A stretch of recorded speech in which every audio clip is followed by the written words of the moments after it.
ইতিকাফ এর মূল অর্থ হচ্ছে নিজেকে আবদ্ধ করে রাখা। যে ইতিকাফ করে তাকে মুতিকাফ বলে।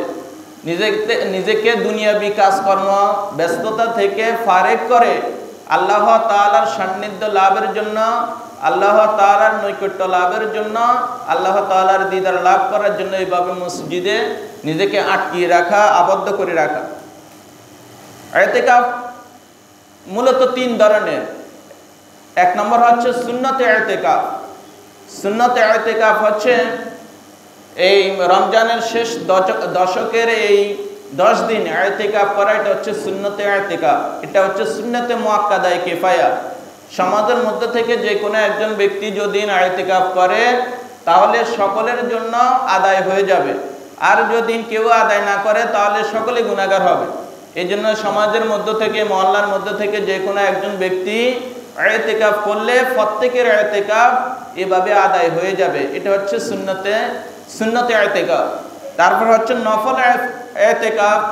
নফল ইতিকাফ হচ্ছে যেমন আজকে আপনি মসজিদে নামাজ পড়ার জন্য ঢুকছেন, আপনি ঢুকিয়ে এখানে 1 ঘন্টার জন্য যদি নিজেকে আবদ্ধ করে রাখেন, আপনি ইতিকাফের নিয়ত করবেন, তাহলে আপনি ইতিকাফের সওয়াবটাও পাবেন। এখন আপনি মসজিদে যতক্ষণ থাকেন, 1 ঘন্টা থাকেন, 2 ঘন্টা থাকেন, আধা ঘন্টা থাকেন, যতক্ষণ থাকেন, আপনি মসজিদে ঢুকে যদি ইতিকাফের এইভাবে নিয়ত রাখেন তাহলে আপনার আমলনামায় নফল ইতিকাফের সওয়াব আপনার আমলনামায় চলে আসবে।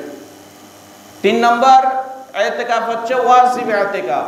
ওয়াজিব ইতিকাফ হচ্ছে যেমন আপনি কোনো মানত করছেন যে আল্লাহ, আপনি আমার যদি এই কাজটা সম্পূর্ণ হয় তাহলে আমি 3 দিন আপনার ঘরে ইতিকাফ করব।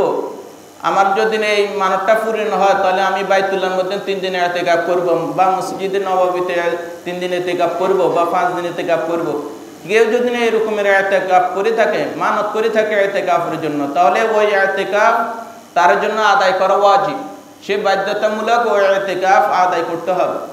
তাহলে আমরা ইতিকাফের প্রকার বেদ জানলাম। এবার আসেন ইতিকাফের জন্য আমরা কোথায় অবস্থান করব। ইতিকাফের সর্বোত্তম স্থান হচ্ছে বাইতুল্লাহ। মসজিদুল হারামের মধ্যে, এই বাইতুল্লাহর মধ্যে ইতিকাফ করা সবচেয়ে বেশি সওয়াব। বাইতুল্লাহর পরে 2 নম্বর স্থান হচ্ছে মদিনা শরীফ, মসজিদ নববীর মধ্যে, সেখানের মধ্যে 3 নম্বর হচ্ছে মসজিদুল আকসা, এই ফিলিস্তিনের মধ্যে মসজিদুল আকসা, এখানের মধ্যে। তারপরে 4 নম্বর হচ্ছে জামে মসজিদের মধ্যে, 5 নম্বর হচ্ছে পাঞ্জেগানা মসজিদের মধ্যে। তাহলে এই 5টা স্তর রয়েছে। এই 5টা স্তরের মধ্যে সর্বোত্তম হচ্ছে বাইতুল্লাহ, মসজিদ নববী, মসজিদুল আকসা, তারপর জামে মসজিদ, এরপরে পাঞ্জেগানা মসজিদ। এই 5 জায়গার মধ্যে যে কোনো এক জায়গার মধ্যে আপনি ইতিকাফ করতে পারেন, তবে উত্তমটা হচ্ছে বাইতুল্লাহ। আমাদের যাদের সম্ভব, অনেকে উমরা করার জন্য বাইতুল্লাহ যায়, সেখানে ইতিকাফ করে। যার সামর্থ্য রয়েছে, যাদের সামর্থ্য নেই তারা জামে মসজিদের মধ্যে ইতিকাফ করবে। মা বোনরাও, তাদের জন্য ইতিকাফের সুযোগ রয়েছে, তারাও ইতিকাফ করবে। বাড়ির মধ্যে মা বোনেরা তারা ইতিকাফ করতে পারে, তারা যে রুমের মধ্যে ইতিকাফ করবে যাতে সেখানের মধ্যে কোনো মহরম পুরুষ না যায় বা না থাকে, ওই রকমের জায়গা তাদেরকে সেপারেট একটা জায়গা দিয়ে দিবেন, যেখানের মধ্যে তারা অনাশয়ে এখানে ইবাদত করতে পারে, মানে সেখান থেকে বের হওয়ার প্রয়োজন হয় না। তারাও ঘরের মধ্যে বসে এভাবে নিজেদেরকে 10 দিন আল্লাহ তাআলার জন্য ওই 10টা দিন সকল কর্ম ব্যবস্থা পরিহার করে আল্লাহ তাআলার জন্য উৎসর্গ করতে পারে। তারাও এইভাবে ঘরের মধ্যে ইতিকাফ করার সুযোগ রয়েছে। অনেক মা বোনের বিষয়টা জানে না, বা অনেকে জানে। যারা জানে না, আপনারা আছেন যারা বাড়িতে গিয়ে এগুলা বলবেন। যারা অনেক মুরব্বী মা বোনেরা রয়েছে তারা ইতিকাফ করার জন্য ইচ্ছা, তাদেরকে জানাই দিবেন, তারা যাতে এভাবে ইতিকাফ করে। এবার আসেন যারা ইতিকাফ করবে তাদের জন্য কিছু গুরুত্বপূর্ণ কথা। সেটা হচ্ছে ইতিকাফের ভঙ্গের কারণ। ইতিকাফের ভঙ্গের 1 নম্বর কারণ হচ্ছে কেউ যদি ইচ্ছা অনিচ্ছায় মসজিদ থেকে বের হয়ে যায়, ইচ্ছাকৃতভাবে অথবা অনিচ্ছাকৃত অপ্রয়োজনে এভাবে মসজিদ থেকে বের হয়ে যায়, তাহলে তার ইতিকাফ ভঙ্গ হয়ে যাবে।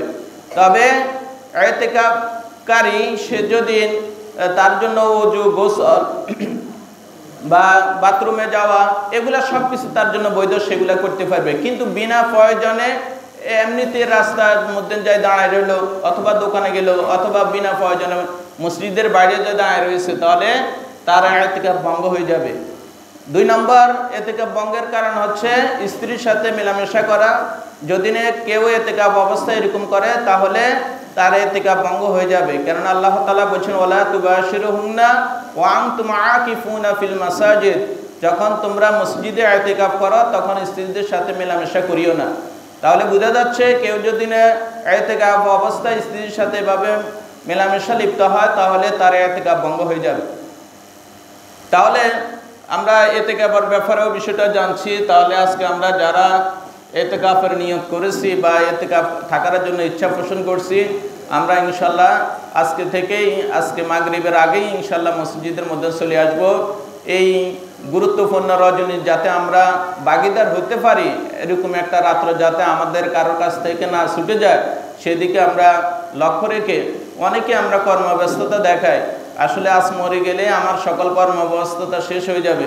এই জন্য আমরা সকল কর্ম পরিহার করে এই 10টা দিন আল্লাহ তাআলার জন্য উৎসর্গ করার চেষ্টা করব।